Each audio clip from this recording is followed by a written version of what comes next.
Hi, Barry.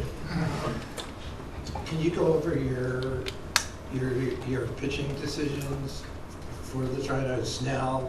Do you have a game 2 and game 3? No game 3. Yamamoto will start game 2. And what's your plans for Ohtani pitching wise right now? He'll if there is a game 3, he'll probably start game 3. And then how about Clayton? What's your plans with him? He threw yesterday a full ramp up, so he's not going to be on this roster. But he'll be back perhaps if you're in the DS? If we're fortunate enough, he'll be on the DS roster, yes. Okay. Thanks. Yep.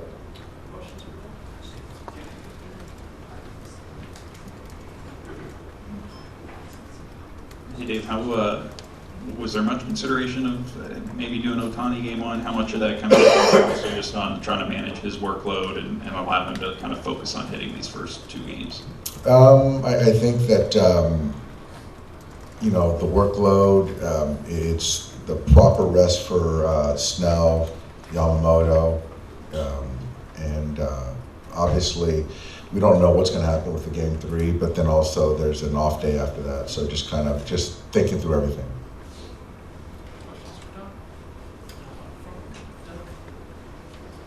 Dave, is there any update on Will Smith? Will is in the cage, taking batting practice, came out of it well. He's going to take part in the live session outside tonight during our workout. So encouraged. And is there any consideration maybe keeping him on the roster even if he's not catching as a potential like a pinch option? If he can get through today and feel good, then it's a viable thought. Yeah. Dave, with Ohtani, obviously if you guys can wrap this thing up kind of on the earlier side, if you can finish the series in 2 games, has implications for the next series. How much did that factor into, placing Ohtani where you did? Yeah, that played a role as well. Yeah, absolutely, Dylan.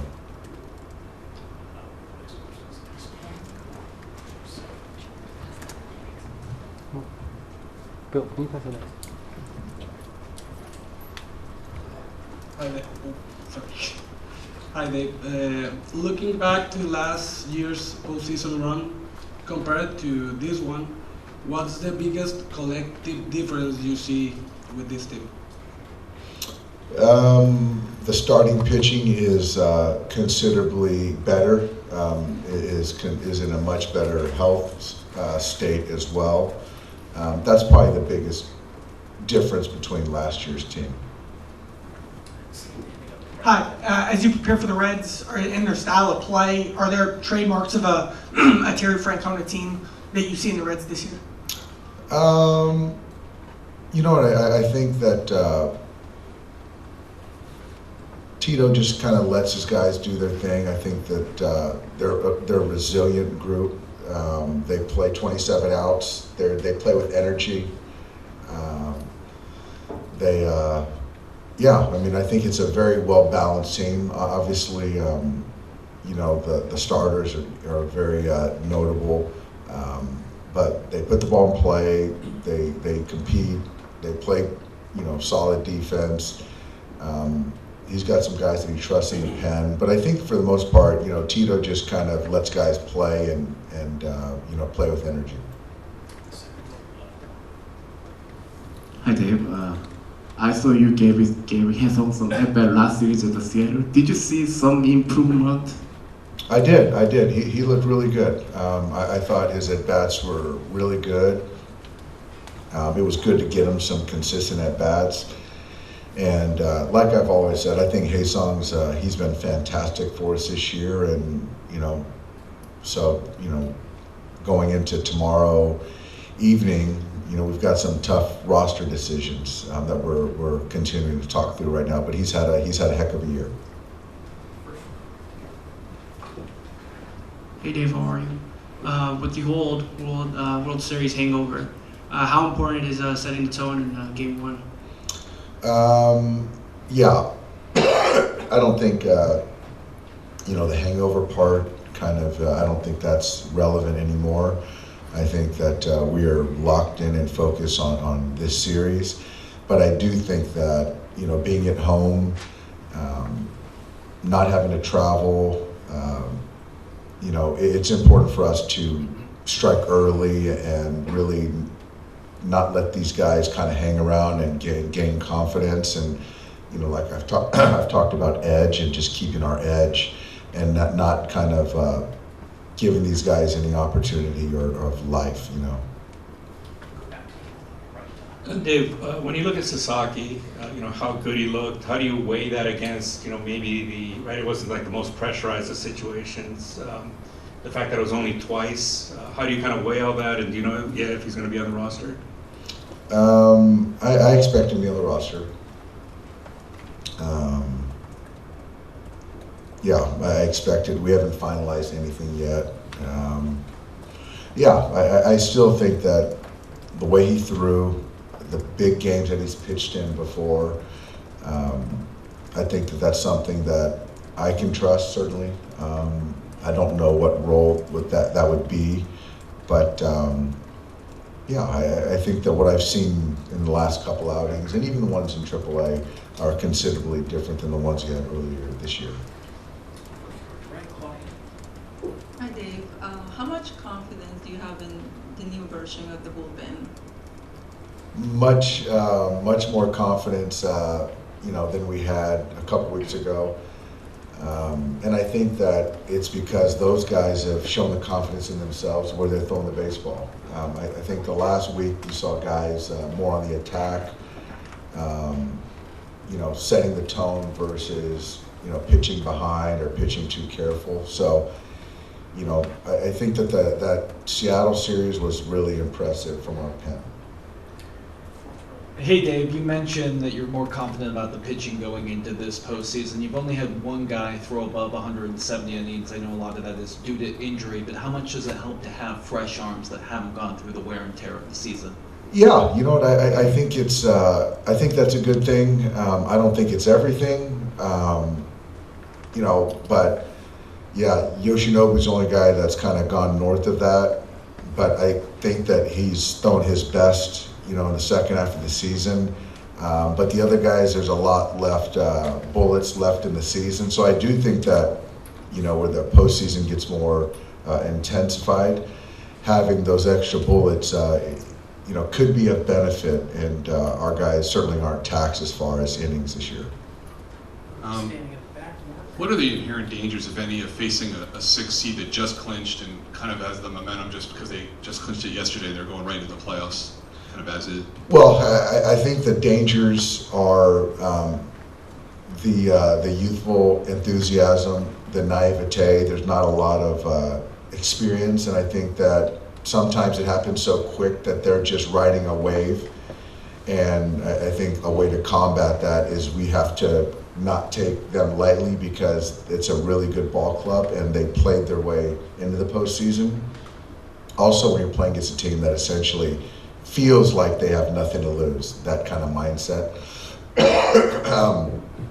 But we're aware of it. We're focused on playing well and know that these guys are a good ball club and we got to play good baseball. So, but those just answer your question. How are Max and Tommy doing? Are you expecting them to have any limitations this week? Yeah, I don't think so. I think they're both in a good spot right now. I'm glad we gave Max the weekend. Tommy would now have had 2 days for that ankle, so I expect them both to be in the lineup tomorrow. And then, how does a postseason like this compare when you come in after the success of last year versus the last couple of Octobers when you have the pressure of having not, won the year before? Does it create a different vibe as you guys start this run? Well, one thing that's different is, we get 1 day off and then we're playing after the regular season. I don't know about the pressure. It's hard to answer the pressure thing. I want to win this year as much as I wanted to last year. I don't know if it's because, why that is, but and I think that the players feel the same way. I don't know if it's easier or harder that we won last year, but honestly, Jack, all we care about is winning this year, and winning this year. Mookie was just in here and was pretty transparent about his return to full health, embracing playing shortstop, and kind of the mental challenges he overcame. I guess for you, knowing the athlete he is and what he's capable of, when did you see him make the turn and really enjoy playing the game and the offense coming to him again? You know, I think the offense, when he kind of said that the year was lost, and you know, when he kind of made that admission, that's when I think it sort of flipped for him, just freeing his mind up. But then there was a play, I don't recall where it was at, but a play going to his backhand that he made this play, pretty spectacular play, where for me it was just being an athlete playing shortstop and not just kind of the mechanical part of it. Like, he just looked like a natural shortstop right there. And I don't remember the backhand play, but then, you know, he has been, you know, as good as I could have ever expected playing that position. Yeah, Dave, over the weekend you kind of said with Tanner specifically that he didn't have the season that he kind of envisioned, but he can kind of wipe it away with a good October. How much is that kind of true for a lot of the guys who maybe didn't have the seasons that they were kind of hoping going into this year? You know, I could spit out 6 or 7 names pretty easily. And that's the great thing about the postseasons. You know, moments and opportunities present themselves in how you perform. People remember those moments, and so we've got guys like that in our clubhouse right now. So yeah, that's kind of the hope and the messaging from me, that, you know, nothing that these guys have done prior matters. You know, it's kind of the next 4 weeks and how we're prepared mentally, physically, and, you know, to go out there and play our best baseball, you know, individually, collectively. So Tanner's certainly in that bucket. There's so many players who experienced the postseason last year. How much does it help you to navigate the team in the tough October? I think it's easier with the experience, and I say that because in the postseason, the game gets fast, the emotions get high, adrenaline gets going, crowd gets crazy, and so with the experience, you have the ability to kind of slow it down a little bit and control your emotions. So for me, having a lot of guys that have experience makes my job easier, and just sort of watching the game and trying to navigate that. But as far as the players, I think having experience is really beneficial. Thank you so much. Appreciate it. Thanks, guys.